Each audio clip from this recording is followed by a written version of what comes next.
오늘이 수술 5일차고요. 헤어라인이랑 M자 같이 진행했습니다. 수술을 받고 좀 더 찾아보니까 아차 싶었던 게 몇 가지가 있어요. 안녕하세요. 곧 풍성해질 남자 김풍성이라고 합니다. 첫 영상으로 인사드립니다. 저는 지금 모발이식 수술한 지 5일차고요. 이 영상이 도움이 될 분들은 모발이식 비용, 그리고 잘하는 병원 찾는 방법 궁금하시죠? 모발이식을 할지 말지 좀 긴가민가 하신 분들이 있어요. 저는 지금 30대 초반이고 탈모가 본격적으로 진행되기 전인데 모발이식 수술을 했거든요. 모발이식을 할지 말지 긴가민가 하신 분들이 이 영상을 보시면 큰 도움이 되실 것 같아요. 혹은 앞머리가 좀 얇아지신 분들, 그리고 M자가 있는데 좀 깊어지신 분들이 이 영상을 보시면 모발이식 수술 결심에 도움이 되실 것 같아요. 저는 모발이식 수술뿐만 아니라 피부과에 1000만 원 이상 돈을 쓴 경험이 있거든요. 그리고 다이어트도 제가 2개월 만에 15kg를 뺀 경험이 있어서 자기관리에 관심이 있는 남성분들이나 혹은 내 남편이나 남자친구의 자기관리를 좀 도와주고 싶다 하는 여성분들이 저를 구독하시면 큰 도움이 되실 것 같아요. 네, 그리고 제가 개인적으로 피부과랑 성형외과 의사 선생님들이랑 친분이 좀 많이 있거든요. 트렌디한 뷰티 시술이나 수술 정보가 궁금하신 분들은 제가 영상에서 쭉 연재를 해보도록 하겠습니다. 제가 수술을 받은 지역은 강남권이고요. 강남, 신사, 청담, 압구정에 모발이식 병원들이 많이 있습니다. 이 중에서 압구정을 선택했습니다. 가격은 요새 비절개 수술 기준으로 모당 1000원에서 3000원 정도 해요. 차이가 좀 크죠? 절개랑 비절개 수술의 차이점에 대해 아셔야 되는데, 절개 수술은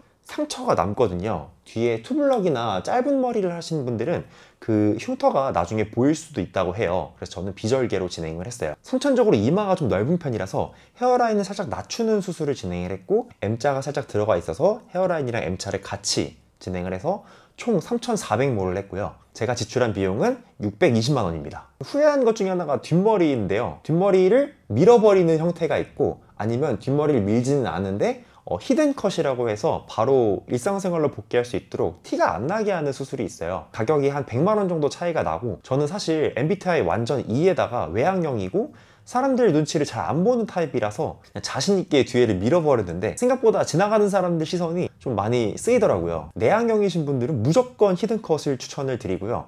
외향형인 분들도 한 번쯤은 좀 고민을 해보실 필요는 있습니다. 그리고 수술 외적으로도 탈모약, 모발 영양제, 샴푸를 그 안에서 구매를 할 수가 있었고요.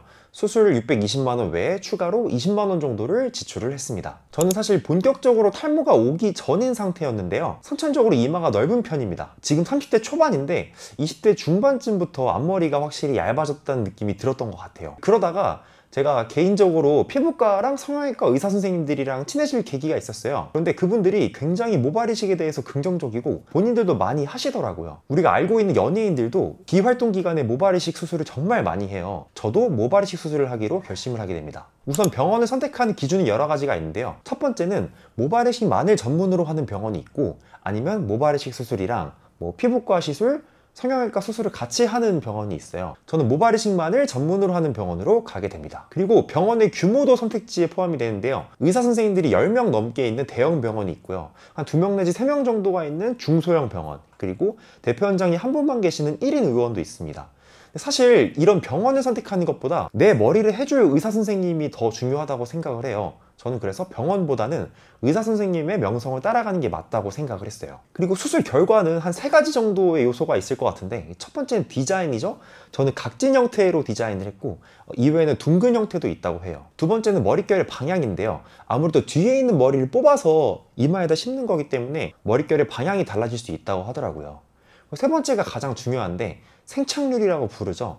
우리가 뒷머리에서 뽑은 모근을 앞머리에 심었을 때 100%다 유지가 되면 너무 행복하겠지만 현실적으로 그럴 수가 없다고 해요.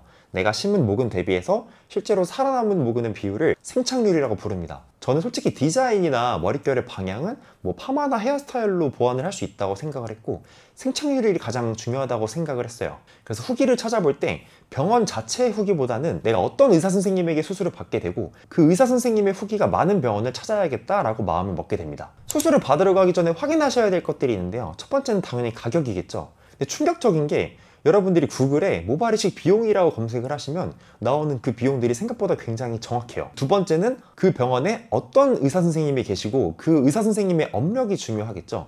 의사 선생님의 성함이랑 후기를 검색을 해서 실제로 그 의사 선생님의 수술 후기가 어떤지 네이버랑 구글에 많이 나오는지를 검색을 해봤고요. 이것도 굉장히 중요한 게 바로 사후 케어입니다. 사후 케어는 그 이후에 탈모약, 두피 영양제, 샴푸를 팔기도 하고요. 그리고 1년 정도 이후에 재수술을 해주는 병원도 있어요. 그래서 이런 항목들에 대해서 추가 과금이 들어가는지 아니면 그냥 무료로 해주는지 결제를 하시기 전에 꼭 확인을 해보셔야 돼요. 제가 이 부분이 개인적으로 아까웠는데 어느 부분이 아까웠는지 조금 뒤에서 설명을 해드릴게요. 수술 전 미리 하면 좋은 게 두 가지가 있는데요. 첫 번째는 머리를 자르는 겁니다. 모발이식 수술 다음에 가위로 스타일링을 하는 거는 열흘 이후에 가능하고요. 바리깡을 한 달 이후에 가능하다고 해요. 그래서 수술을 받은 이후에 머리가 애매모호하게 길면 지저분해지고 관리하기 힘들기 때문에 수술 전에 미리 머리를 자르시면 도움이 될 것 같아요. 두 번째는 운동이에요. 모발이식 수술 다음에 한 달 동안 운동을 못 하거든요. 근손실이 걱정이 되시는 분들은 수술 전에 충분히 운동을 해두시길 바랍니다. 개인적으로 아쉬운 부분을 솔직하게 말씀을 드려볼게요. 앞서 설명해드린 것처럼 저는 병원의 후기보다 의사 선생님의 후기가 더 중요하다고 생각을 했어요. 그래서 그 병원에서 어떤 의사 선생님이랑 매칭이 될지가 중요했는데, 제가 상담을 받으러 간 병원에서 이제 상담을 받고 어떤 원장님이랑 매칭이 됐어요. 근데 그 이후에도 다른 병원에서 상담을 받겠다고 하니까 그 병원에서 가장 오래 하시고 후기가 많은 의사 선생님을 저랑 매칭을 시켜주셨습니다. 그래서 저는 다소 가격은 높은 편이었지만 크게 불만 없이 그 병원에서 수술을 하기로 했는데요. 수술을 받고 좀 더 찾아보니까 아차 싶었던 게 몇 가지가 있어요. 수술 받기 전에 제가 찾아본 병원들은, 저렴한 병원들은 젊은 원장님들이 많았거든요. 그 의사 선생님의 연차가 실력을 대변해 주는 건 아니지만 살아남은 자가 강하다고 말을 하잖아요. 그래서 가격은 저렴해도 너무 젊은 원장님보다는 저는 업력이 좀 길게 이어진 원장님이랑 매칭이 되기를 원했습니다. 그런데 수술 이후에 좀 더 찾아보니까 업력도 좋고 굉장히 오래 하셨는데 가격이 굉장히 합리적인 병원이 있더라고요. 제가 이 영상에서 그 병원이 어디인지 구체적으로 말씀드리긴 어려운데요. 모든 병원을 찾아보신 다음에 홈페이지를 다 들어가 보면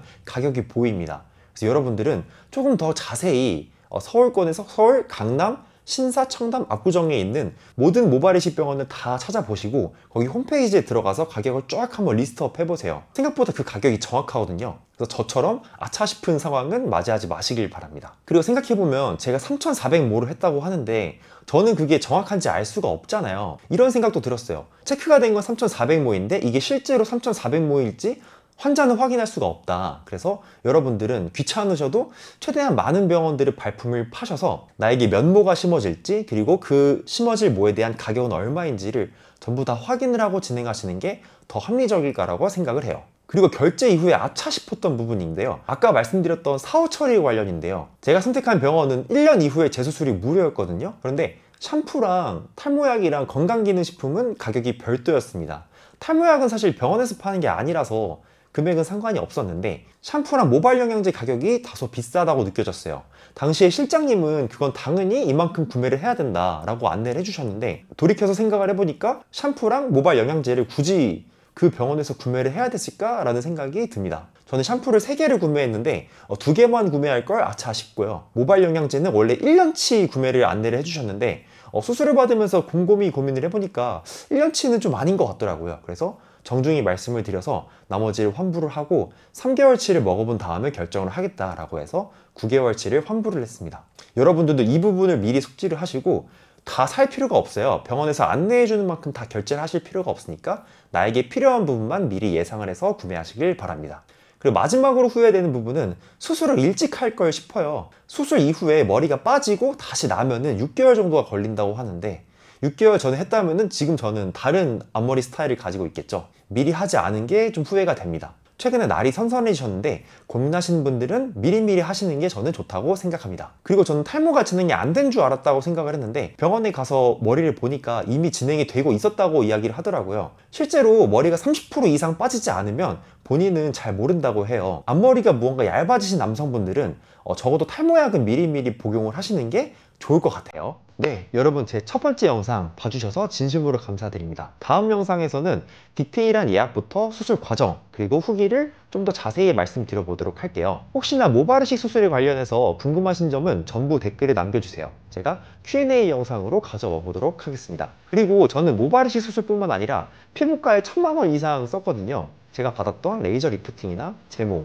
보톡스, 스킨 부스터, 그리고 조만간 시도해볼 필러 비슷한 물질이 있거든요. 이런 트렌디한 뷰티나 피부 미용 시술에 대한 이야기가 궁금하시면 저를 구독해두시면 굉장히 큰 도움을 받으실 겁니다. 그리고 저는 실제로 위고비를 맞아봤고 단기간에 15kg를 감량한 경험이 있거든요. 제가 느꼈던 위고비의 장점과 단점, 그리고 제 주변에 다이어트 한약이랑 마운자로를 투약하시는 분들도 굉장히 많거든요. 다이어트 관련된 이야기도 제가 준비할 수 있을 것 같아요. 네, 지금까지 곧 풍성해질 남자 김풍성이었습니다. 감사합니다.